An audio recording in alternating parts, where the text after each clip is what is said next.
Are you feeling overwhelmed about your credit after bankruptcy? Or maybe you're thinking about filing and you're worried about what will happen. What if I told you that in just 2 years, you could transform your financial report card and be back on your feet? Stick around because today I'm sharing 7 proven steps to rebuild your credit and regain control of your financial life. Now, thinking back on my own financial challenges, I remember how scary it felt to rebuild my life after bankruptcy. And honestly, how scary it felt to think about what was going to happen to my credit before I filed bankruptcy. I've been where you are, and I promise you that by using the steps I'm about to share, I lifted my credit score and restored my financial independence. And I think that you can do the same. Hey, I'm Ben. I'm the host of the Break Free podcast and co-founder of Upsolve. On this show, we tackle financial stress and help you create financial joy. We're all about making tough financial topics relatable and giving you the tools you need to break free from debt and build the future that you deserve. Now, a quick disclaimer before we dive into today's topic. While I bring my own personal experience and a lot of degree into our discussions, I'm not a licensed attorney or a financial advisor. This podcast is about sharing insights and tools that have helped many people, including myself. Now, for specific advice, please consult a professional. In our last episode, we explored effective ways to use a fee waiver for bankruptcy credit counseling. And make sure you check that out if you haven't yet. It's a valuable resource for anybody who's starting their bankruptcy journey. Okay, today we're going to be diving into how you can rebuild your credit post-bankruptcy with 7 proven steps that have not only helped me, but countless other people. From understanding your credit report to using secured credit cards to using secured credit cards wisely, we've got a lot to cover. Now, we were supposed to be discussing today's topic in the last episode, but I made a mistake and skipped it. I'm human, folks. Sorry about that, but I'm ready to dive in. So are you ready to take control? Now let's get into it. And let's start by talking about how bankruptcy impacts your credit score. And I want to do that by sharing a little bit more about my journey during bankruptcy. So when I filed Chapter 7 bankruptcy 9 years ago, my credit score took a significant hit. Before filing, I had a credit score of around 700 because I hadn't fallen behind on my payments. I was about to, which is why I filed bankruptcy. I knew things were not going to get any better. They were about to get significantly worse. And so I was like, I got to take care of this. Now, after I filed, my credit score dropped from 700 down to about 580. But within 2 years, I managed to raise it back above 700. And this experience taught me that while bankruptcy impacts your credit, rebuilding it absolutely is possible with the right strategies. So is this a normal thing? Like, what normally happens to people's credit scores after bankruptcy? It is pretty common to see a major drop in credit scores post-bankruptcy, just like I experienced. But depending upon where you start, that score can decrease anywhere from 150 to 240 points. Some people actually see less than that. Typically, the average credit score post-bankruptcy sits at around 530, but there is a path to improvement if you take the right steps. Now, we're going to be talking about an article today, which I'll pull up on the screen for those of you who are watching. Those of you in listening land, sorry for this. I'll try to walk through it. All right, we've got it up here. Now, according to this article, you can start seeing a credit score improvement within 12 to 18 months by taking strategic actions like making on-time payments and reducing credit utilization. Positive financial habits and monitoring credit reports for accuracy can also accelerate the recovery process. And I would definitely encourage you, if you are listening or if you're watching right now, regardless, look at the show notes, take a look at this article. There are tons of actionable tips in it. And we're going to talk about some of those effective strategies to rebuild credit now. Rebuilding your credit requires patience. It also requires making smart financial choices. Here are some effective ways to boost your credit after Chapter 7 bankruptcy. If you'd like to learn more, as I mentioned, I've linked to this article in the description, and you can take a look at it to learn more. It's in the show notes. So get out of debt first. This is the number one most important thing that you can do if you are trying to boost your credit, either pre or post bankruptcy, honestly. Bad debt on your credit report is one of the worst things for your credit score. So eliminating any remaining debt can help free up resources to focus on rebuilding your credit. And if you need help with that, Upsolve's free tool can help you get out of debt and start rebuilding your credit ASAP. I've mentioned this before, but you can go to upsolve.org, click on Get Debt Help, go through our free simple screener. It'll pull in information about your debts.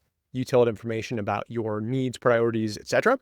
And it will give you an insight into how you can most effectively get out of debt and start to rebuild your financial life.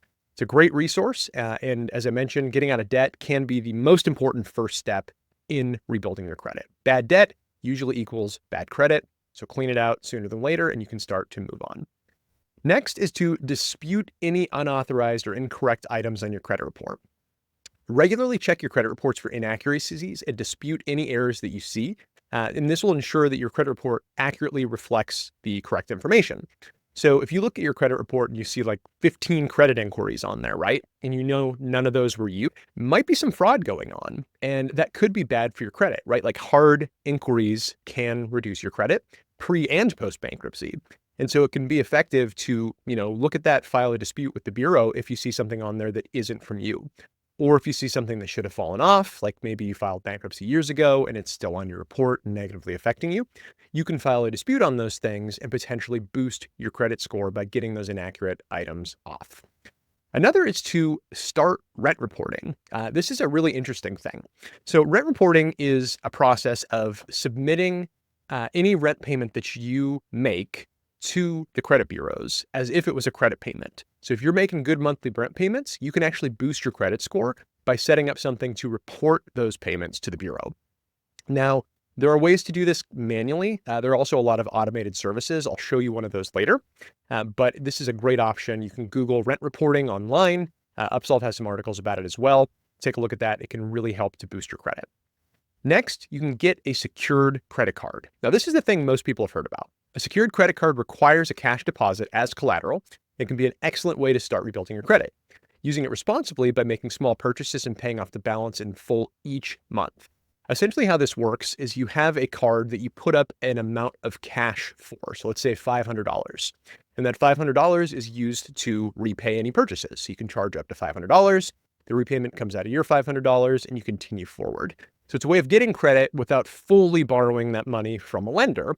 And so it's secured by that $500 deposit that you put in. And those payments will, make it more likely that a credit card company will give you that if you don't have great credit. And because they report the payment to the bureau, it'll boost your credit to the point where hopefully you can get a lower interest credit card from them in the future. Next would be a credit builder loan. Now, this is something that not as many people know about. These loans are designed to help individuals establish positive payment history by holding the loan amount in an account while you make monthly payments. Another is to become an authorized user on somebody else's credit card account. Now, this can be really interesting. So if you become an authorized person on a responsible person's credit card, their payment history and your payment history kind of lump together. So if they have, an 800 credit score, let's say, and they add you as an authorized user, your repayments and their good repayments will help boost your credit score. Again, this is a little bit more complicated, so I'd encourage you take a look at the information in the Upsolve article, but it can definitely help you boost your credit. This is something that I did when I was rebuilding my credit. Next is to monitor your credit over time. Regularly reviewing your credit score and anything that is reporting on why it's what it is online can help you track your progress, which honestly can be really encouraging, right? Like making on-time payments, continuing to use credit as responsibly as possible gets a lot easier when you see your score going up. I remember seeing my score tick up from like 580 to 650 to 700, and it was so cool. And it honestly made it way easier to see that progress in real time. It also helps you catch potential issues before they become major problems. Now, this actually happened to me the other day. I had a credit account that closed because I had not seen a notice from my bank saying, hey, you're not using this anymore. We're going to close it. The only way that I noticed that this happened was because I saw it pop up on a credit monitoring platform that I use. And it actually was a pretty significant negative impact on my credit. So I was able to, call the bank, get it reopened, get that pulled off my credit report, and the score went back up. The reason it was such a negative impact was because, this has been on my credit report for a long time, and the age of your credit is a big part in determining your credit score. So because something that had been on my credit report for a long time just went away, and it was a pretty significant amount of credit, it resulted in a big hit that I never would have seen and never would have been able to act on in a timely manner had I not been monitoring my credit score. So both before and after bankruptcy, great idea to monitor your credit score so that you can track and respond to any issues. Now, if you're monitoring, it can be difficult to know what's going on or to be able to do all these things like rent reporting, secured credit cards, etc., because they're in all sorts of different places. So there are some tools that can help you rebuild your credit. Upsolve is working on new tools to help you with this, and they should be available later this year, likely in May. Until then, there are some awesome websites like this one here, Kickoff, and I actually use this. Kickoff is an all-in-one credit building platform that has many, if not most, of the services we talked about. It is a paid service. So, if you're looking for something free, Kickoff wouldn't be a good fit. But if you can afford the monthly payments, which are actually not super expensive, it can be a great option for doing rent reporting and credit builder loans and secured credit cards and disputing all in one place and showing you your updated score as it updates. I believe weekly is when they show you the updates. Again, I use this, not a sponsored advertisement, but it's a great way to get an understanding of what's going on with your credit and take action. Another that many people have probably heard of is Credit Karma. This is a great free tool for one, tracking your score over time, two, seeing the factors that actually impact your credit score. So it'll show you like this thing is negatively impacting, you might want to deal with it, which can be really helpful.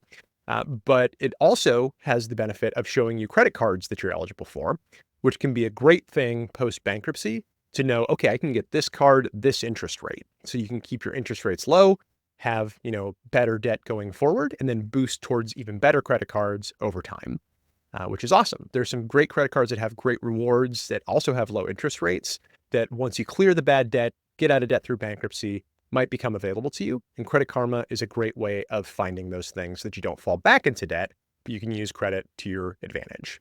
Another place to look for ongoing credit monitoring is the government-sponsored website annualcreditreport.com.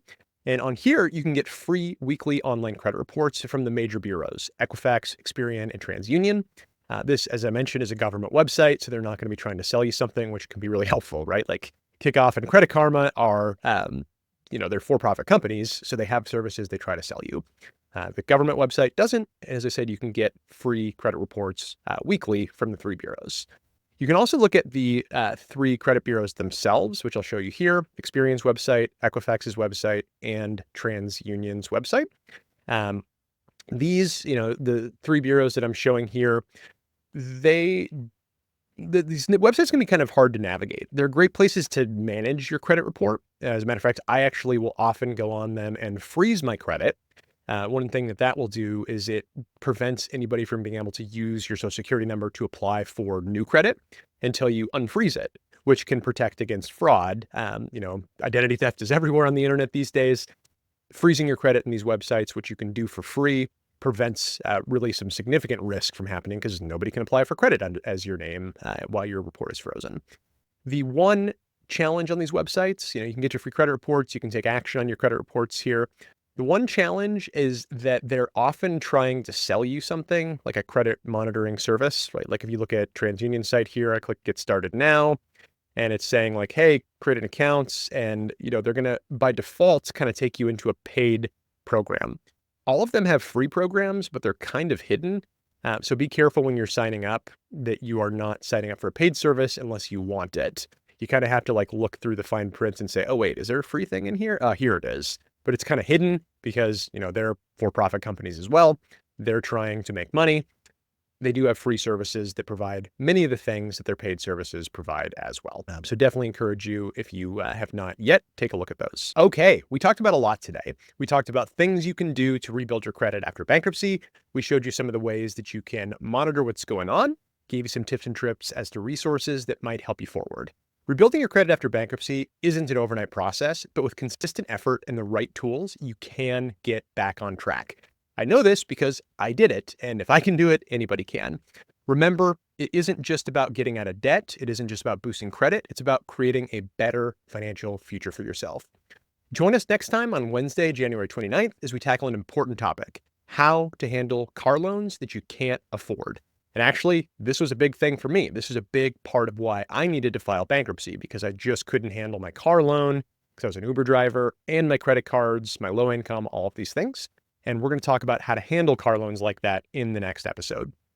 Managing debt obligations like car payments responsibly plays a crucial role in maintaining and rebuilding your credit after bankruptcy as well. So we'll cover strategies to avoid repossession, work with lenders, and stay on track financially. Make sure you subscribe to the Break Free podcast, and new episodes drop Monday, Wednesday, and Friday at 5 a.m. Eastern Time. And if you found this episode helpful, share your thoughts in the comments or email us at breakfree@upsolve.org. We love hearing from you. I'll see you Wednesday for another episode of Break Free.